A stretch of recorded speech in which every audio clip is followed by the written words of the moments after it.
Hello and welcome back to Simon's Rants. I'm Simon, and today I'm giving my first thoughts on Sing Sing. Well, that was a movie. In case you don't know what Sing Sing is, it's a movie based on a true story about some prisoners in Sing Sing who use stage plays as a form of like self-therapy, a self-expression, just an escape from being in jail. And it's starring Colman Domingo. It was directed by Greg Kuadar. Clarence Macklin and John Divine G. Whitfield, by the way, are the two real-life people that this story is predominantly based around. There's a lot of real people that this story is based around, but those are two of the more main characters. I will also say Clarence Macklin plays himself in this movie fabulously, and frankly, the vast majority of real people in this movie, shockingly, are played by themselves. And I knew going into this, sorry, that's distracting me, and I knew going into this that there was real people from the story playing themselves in this,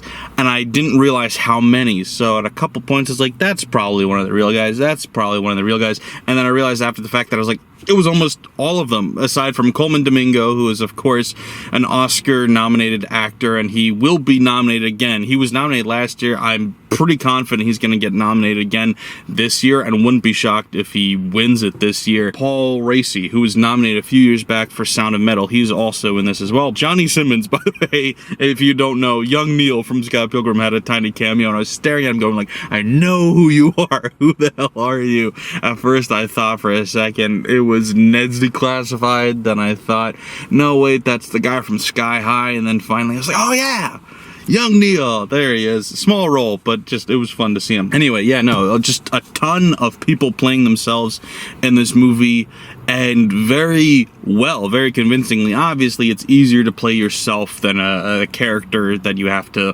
learn about and try to portray, especially if it's a real person that isn't you. That's very difficult to pick up on their mannerisms and style and just the way they think. It's obviously, of all the roles that exist in the world, yourself is the easiest one to play, but it's still hard to do it convincingly. There have been other movies that have done this. There's that Clint Eastwood Train movie, I forget what that was called, where he brought in the people from the incident to play themselves, and that movie got kind of torn apart a little bit. I didn't see it, so I don't have an opinion on it, but like a lot of critics and audiences alike saw that movie and were like, okay, it's cool and all, you got the real people, but these people aren't actors, and so the performances are lacking, and that's easy to do even if it's a person playing themselves.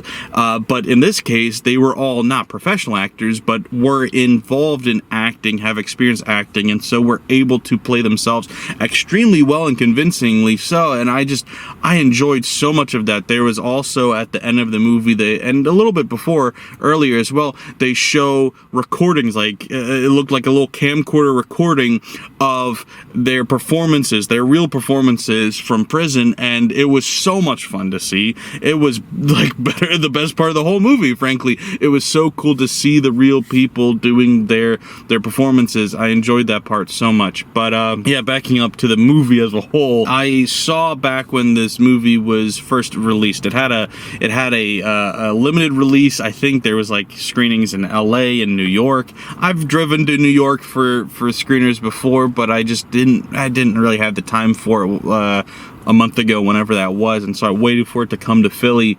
And I had heard, though, people were saying like this is the first genuinely great movie of the year. Now, I've seen some movies. Frankly, I've seen one movie this year that I would classify as great, and that was DD. So I don't know. I mean, this technically came out first. I was just able to see DD first. But what I will say is this is the first movie I've seen this year that feels like a genuine contender, like a genuine possibility to win the Oscar for Best Feature Film. This legitimately is the only movie I've seen this year that I'm like, if that won, I would be like, yep, saw that coming, you know. So, and obviously we still have several months left. We've got 4 months left, give or take. of films coming out, and usually the end of the year is backloaded with Oscar-nominated films and stuff. So I'm not saying that this is the runaway leader or anything, but I'm saying if the year ended today, this movie is going to sweep. Like it's going to do great. And like I said, Coleman Domingo, like he was nominated last year for an Oscar, didn't win. This year could be the year that he wins. And then, like I mentioned, Clarence Macklin plays himself in this movie, and he could get nominated for his performance as well. I know, like I said, he's playing himself. That's an easy-ish role to do, but it's a nuanced performance enough that I was frankly really impressed with it, that I think that he could also get a nomination for his performance as a supporting actor in this. And Paul Raci, he's not a newcomer to the Oscars. He could get nominated again too. So I could see a few nominations coming out of this, frankly. I mean, from Best Adapted Screenplay, Best Feature, Best Actor, maybe one or two supporting actors. I could see multiple nominations coming out of this movie. This movie was fantastic to me, and I wholeheartedly agree. This is like the first film of the year that I'm like, this is going to be widespread appeal. DD I mentioned, for me, is a great movie, but it's also for me. This movie isn't necessarily for me. It's about, being in prison, going through the trauma of that and having to overcome obstacles like that. I mean, obviously, I don't have any experience with that. That's not something personal to me, but it's such a good movie that doesn't matter, DD was very much my niche, and therefore I loved it so much. Not saying it's a bad movie that nostalgia made me like. That's not true. It's a very good movie that I think nostalgia made me enjoy even more, but it won't appeal to everybody. This movie is a crowd pleaser, and that is maybe my biggest gripe with the movie. I'm getting this out of the way right now and saying I love this movie. I think it's fantastic. All the things I've said, all the compliments I've said are true. And this is a nitpick if I ever had one. I feel like this movie was a little too clean at times. It almost reminded me a little bit of, and this, I don't want to say this far, but Green Book levels, where it's we're just gonna show the nice things, kind of, and Green Book really pissed off a lot of people. I enjoyed it. Maybe if I went back, I wouldn't enjoy it as much now as I did back when it first came out, but that was a very squeaky clean version of the story. And this, for example, it's they're all in prison. There's one conversation of death in the whole movie, and I was told constantly by characters throughout this movie that being in prison is bad, and I'm well, yeah, okay, I can believe that, but they never showed it. They never showed any negativity really about prison, except for one, you can't leave, and two, at one point, the main character's room is randomly searched and they threw everything on the floor. But it's you didn't really see any abuse, you didn't see any violence, you didn't see anything that really makes prison a horrible experience. Nobody was, in a knife fight, nobody was, being abused by guards. There was all of these things that would have made it hit home much harder why these people wanted to leave. And obviously, yes, still, even if none of that happens, you want to leave prison because you're trapped there. Literally, you can't leave, and so you want to leave to go back to living your life, seeing people you care about, seeing loved ones doing whatever you want. They've got a long rant about that in one scene, which was beautifully done. I get that, but it's I wanted a little bit more of a punch. So I think if that's any complaint anybody could have, that would be it, is that it did lack a little bit of a punch in that area. But like I said, we're nitpicking here because this movie all around is focusing on the good things, and maybe that's not the worst decision for this movie, because that's kind of the point of these characters, is that they're in a terrible situation, but they're choosing to focus on the good things, their escape, their acting, the plays is their escape from reality. Now, yeah, maybe that would sell a little bit better if we can see more of the reality that they're escaping from, but choosing to focus on the good things, the escape, isn't necessarily the wrong decision. That's just what I would have done. I would have wanted to see a little bit more. There's one time that they mention a knife fight, and it's I wish I could have seen that, maybe. A little bit more of the show don't tell kind of thing. But like I said, that is really the only complaint when it comes to cinematography, when it comes to editing, when it comes to scoring, when it comes to especially the acting. I think the acting steals the show. It's so easy to only talk about the acting because the acting in this movie was so good. It really steals your focus in every scene. But like all around, the only weak-ish part of this movie was the script. Like, I felt like there was so much more we could have gotten out of this than we did. It felt a little bit shallower than I wanted it to, but everything else, every other aspect of this movie is fantastic. And so, like I said, if this ends up winning multiple Oscars, I will not be shocked at all. This is, in so many ways, possibly the movie of the year.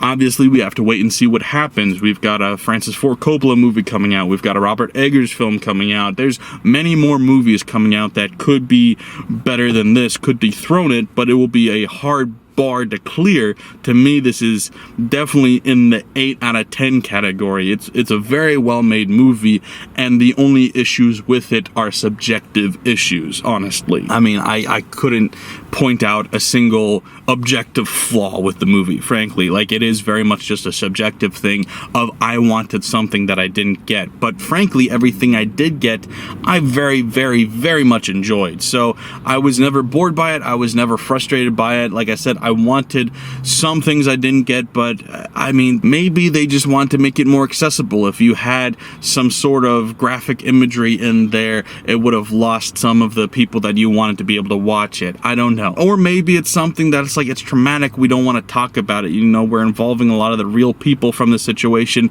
This is what they wanted to talk about. We're just gonna, it's their story to tell, let them tell it how they want to tell it. I don't know. Regardless of what the decision making was, the movie is definitely worth watch. I recommend it to you regardless of who you are. I mean, I know some people probably haven't heard about it, or if they've just heard the title, they thought it was a musical. It's not. Although they did mention multiple times that there's dancing. They did like dance breaks in a lot of the plays that they did in prison, and they didn't have one. They didn't show one in the play that they did in this, and I was very disappointed because the real footage showed some, and I was like, you should have done that. I want to see Colman Domingo dance, and he did dance a little bit, but I was like, I need to see more of that. But anyway, as much as I've talked about Colman Domingo being the best actor in this movie, which is probably true, I do want to also harp on what made Clarence's performance so great, because so Clarence, like I said, Clarence Macklin is the real person. He's playing himself in this, and he has to play himself through several emotional states. And I don't want to get into spoilers. I'm not going to do that this video, I don't think, because it's just, you should just watch it. You don't need anything spoiled, and not that there's any huge spoilers. There's a couple of things, I guess, but I'll leave that for a different day. What I will say though is that for Clarence's character arc and growth, you see, even if you've seen the trailer, I guess this is a tiny little thing, but like, he's a very hesitant participant at first, and he wants to be an actor but isn't an actor, and he's got a lot of ambition but not a lot of teaching or practice. And so the real person, Clarence, is playing himself before he had any acting classes, being very, within of himself and very hesitant to let himself go, and he has to then progressively open up throughout the movie. And it's like, obviously, if he's a real person, he already went through that. He's already opened up. He's already learned how to express himself. So now he has to go through what it was like not being opened up, being shielded and closed off, and have to portray that authentically. And so there's, like, for instance, a monologue he's supposed to perform, and he performs it multiple different ways as he's progressing in like emotionally and mentally through this process. And the first time he does it, it's pretty bad, and he gets better and better and better. And like I said, that's kind of a small spoiler, but I don't think it gives anything really away. But it's like, that's really a masterful performance from a guy who technically is an actor, but I'd never heard of him before. I don't know what else he's been in. I don't know what else he's done. And like, his main acting experience, it seems, came from his time in prison, and he's done some work since then. And obviously this is his real life story, so it's easier to portray, but man, he really nailed it. So I have to give him props for that. Like I said, I think he deserves a nomination for this. I'm not ready to crown him like the best supporting actor of the year or anything, but I think he at least deserves a nod, a look at for his performance in this. I thought it was fantastic. What did you think? If you've seen it, let me know in the comments below. And of course, don't forget to like, share. If you're new here, subscribe. Thanks, guys. Bye.